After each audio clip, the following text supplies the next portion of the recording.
Have you ever wondered why the most well meaning people sometimes make shockingly bad decisions, from small compromises to major ethical failures? It all starts with immorality.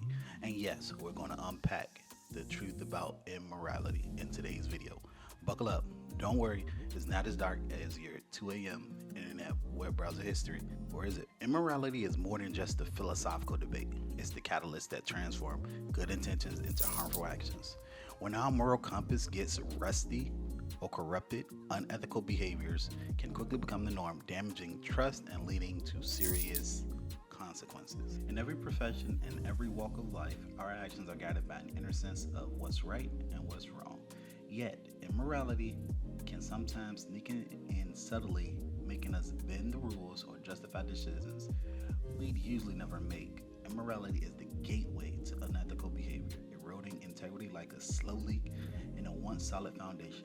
But fear not, there is a solution, and it lies within the conscious practice of morality and ethical behavior. I want you to think of ethics as a GPS that steers you back on course when we're tempted to take a shortcut. Without it, we're just lost. We're driving full speed towards chaos. And in today's video, we're diving into how upholding morality can save us from a world of ethical disasters. Disasters we'll illustrate with the top 10 ethical dilemmas within the field of case management and social work, as well as other professionals. From balancing confidentiality to managing conflict of interest, I will discuss the truth about these challenges and give you the tools to navigate them ethically. So, the top 10 ethical dilemmas in case management and social work and many other professions are confidentiality, boundaries, informed consent, conflict of interest, resource allocation, autonomy, cultural sensitivity, dual relationships, reporting obligations, and professional competence. Hey, what's up, YouTube? Welcome to my channel, The Trusted Advocate. I'm Caleb, a case manager, coach, and entrepreneur. And in today's video, we're going to be talking about the top 10 ethical dilemmas people face in the professional field like case management. These aren't just hypotheticals, they're make or break moments that test our moral and ethical compasses. So grab a pen, some popcorn, or whatever helps you focus, because this is about to get eye-opening and ethically enlightening. Ethical dilemma number 1. Confidentiality. Confidentiality involves protecting client information from unauthorized disclosure, fostering a trusting relationship between the case manager and client. However, ethical dilemmas arise when balancing confidentiality with the need to share information for collaborative care or safety concerns. Statistically, up to 62% of case managers face ethical challenges. I actually think it might be higher than 62%, probably somewhere about 75%. Face ethical challenges related to confidentiality each year. Now, I want to give you an example. Here's an example. A client shares information about substance use. Later, that client's family calls asking you for specific details about what you guys talked about. That's the ethical dilemma. Do you tell them or do you not tell them? The solution would be to politely explain that you cannot share client information without permission. Encourage the client to involve family in discussions if they are comfortable. Now, the reason here is maintaining confidentiality upholds trust and aligns with ethical standards. Sharing without consent is only justified if safety is at risk or mandated by law. And as a case manager and social worker, we are mandated reporters. So if it mandates, then you have to break that confidentiality. Number 2, boundaries. Boundaries define the limit of a professional relationship, preventing personal involvement from affecting objectivity. Creating these boundaries can lead to favoritism or dependency, compromising the quality of client care. Statistically, 45% of social workers or case managers, I think this is probably higher, probably about 55%, experience ethical dilemmas related to boundaries, especially in the smaller communities. It's a more tight-knit community. I'll give you an example. A client invites you to their family gathering, and you feel conflicted about saying no. Now, the solution here is to politely decline, right? Use your discretion and remind the client that maintaining a professional relationship helps focus on their goals. Like, what do they want to achieve? Now, because you want to say this because engaging in personal activities with clients can blur boundaries, potentially impacting objectivity. It's essential to keep interactions professional to ensure fair support. Number 3, informed consent. Informed consent is crucial for ensuring clients fully understand their rights, responsibilities, and treatment options. Miscommunication or lack of understanding can undermine trust and lead to unintended outcomes. 29% of case managers report challenges with clients understanding consent documentation. Now, here's your example. You're offering a new service that requires the client's consent, but the explanation is complex and the client seems confused. So, what do you do? I'm curious, what do you do? Let me know down in the comments what you would do. Here's what I would do. I would simply simplify the language and check for understanding by asking the client to summarize in their own words what they think is being conveyed. Informed consent, it essentially means ensuring that the client understands and agrees voluntarily using clear language, ensuring they are making an educated decision without coercion. Number 4, conflict of interest. Conflict of interest arises when a case manager personally or financial interest potentially influences their professional decisions. This can ultimately undermine objectivity and lead to unfair treatment of clients. Now, this statistic says 20% of case managers encounter conflict of interest with agency policy at least once per quarter. I would say this is actually probably higher than 21%. Now, I've been doing case management for probably about 10 years or so or more now, and I haven't been with organization or agency where conflict of interest hasn't come up, where you might have an agency try to offer you financial gifts or physical gifts to sway you to work favorably towards them or to send them referrals because of the financial gifts or the physical gifts that they might give you. So that is very frequent occurrence in this field, so keep that in mind. But here's an example. A friend's relative becomes your client. You worry this relationship might affect your objectivity. This is what I would do. I would discuss with my supervisor and consider transferring the client to another case manager if possible. Now, the reason you want to do this is because transparency and professional boundaries are essential.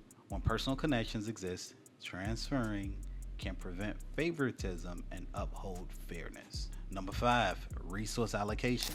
Resource allocation is about distributing limited resources equitably, prioritizing clients based on their need. Ethical issues arise when resources are scarce and case managers must make difficult decisions about who receives support. 38% of case managers struggle with resource allocation due to limited funding. Now, I'll give you an example. Housing vouchers might be limited, but you have several clients on your caseload eligible and in need. How would you handle that? What I would do is I would prioritize clients based on urgent needs such as vulnerability or risk of homelessness and document the decision process. Now, the reason I would do this is ethical resource allocation involves fair prioritization, ensuring that those in the most need receive support first and decisions that are made are transparent. Now, we're halfway through. If you are finding this information helpful or you're getting value from this, go ahead and give me a like down in the below and give me a comment. Let me know that you appreciate it, or if you want to actually help this channel, go ahead and click one of the links in the description to support this channel. I'll greatly appreciate it. Now let's get back into it. Number 6, autonomy. Autonomy respects a client's right to make their own decisions even if they differ from the case manager's recommendations. Ethical challenges occur when a client's choice could harm their well-being. 47% of case managers encounter situations where client autonomy conflicts with their personal or professional judgment. Now, this is very common in this field of case management or social work. You'll have a client, and let's say you have a client, and this is something that's actually happened.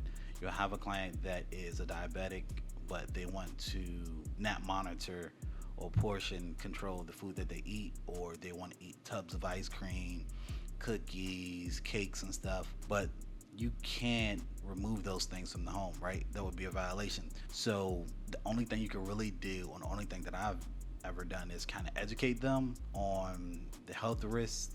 But at the end of the day, I can't supersede their desires. If they want to eat whatever they want to eat, then the only thing I can do is educate them and let them make their own decision. And I'll just give you an example, but here's another one. A client refuses a highly recommended treatment, and even though it could improve their well-being, how would you handle it? What I would do is I would respect the client's decision, but discuss potential consequences, offer additional information if they are open to it, but ultimately they make the decision. Now, the reason behind this is respecting the client's autonomy means supporting their right to choose, even if it's against professional advice, as long as they understand the implications. Number 7, cultural sensitivity. Cultural sensitivity involves respecting clients' diverse backgrounds, values, and beliefs, avoiding any imposition of personal biases. This is essential for building trust and providing effective support. 35% of case managers report that cultural misunderstandings impact service delivery. Example: a client from a different cultural background requests a female case manager due to religious beliefs. How I would handle this is I would accommodate the request if possible or address it with sensitivity if adjustments are challenging or impossible. Now, the reason behind this is that respecting cultural values promotes trust and avoids imposing one's own beliefs, contributing to an inclusive support environment. Number 8, dual relationships. Dual relationships occur when a case manager and client have a personal relationship outside of professional ones. This overlap can complicate objectivity and lead to a conflict of interest. 33% of professionals report ethical dilemmas relate to dual relationships, especially in rural areas. Example: you run into a client at a community event and they want to socialize outside of professional settings. How would you handle that? This is what I would do.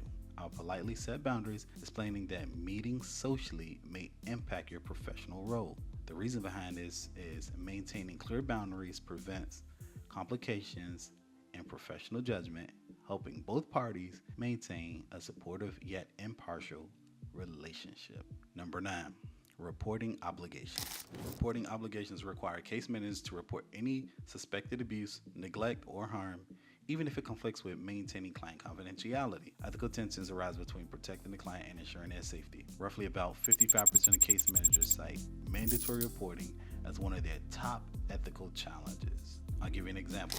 A client discloses potential self-harm but insists on keeping it confidential. How would you handle that? This is what I would do. Gently inform the client of your obligations to report concerns that affect their safety, offering supportive resources. Now, the reason behind this is ethical obligations to report serious risk override confidentiality to ensure client well-being and prevent harm. Last but not least, professional competence.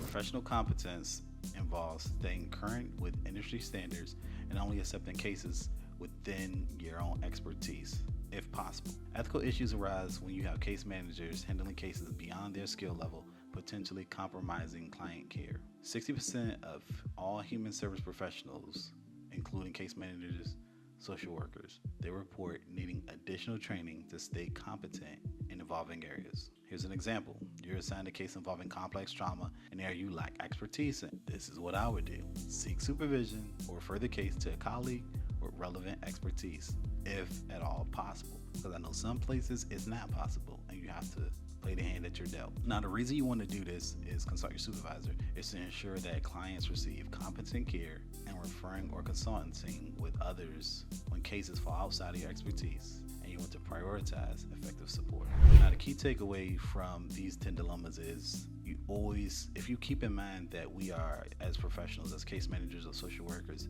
we are person-centered. That should keep you on the straight and narrow to follow in line with all of these, because at the end of the day, it's person-centered. Remember that the clients make the final decisions, not us. What their desire is what we implement. Thank you for making this far into the video. If you found this valuable, go ahead and hit that like button and consider subscribing.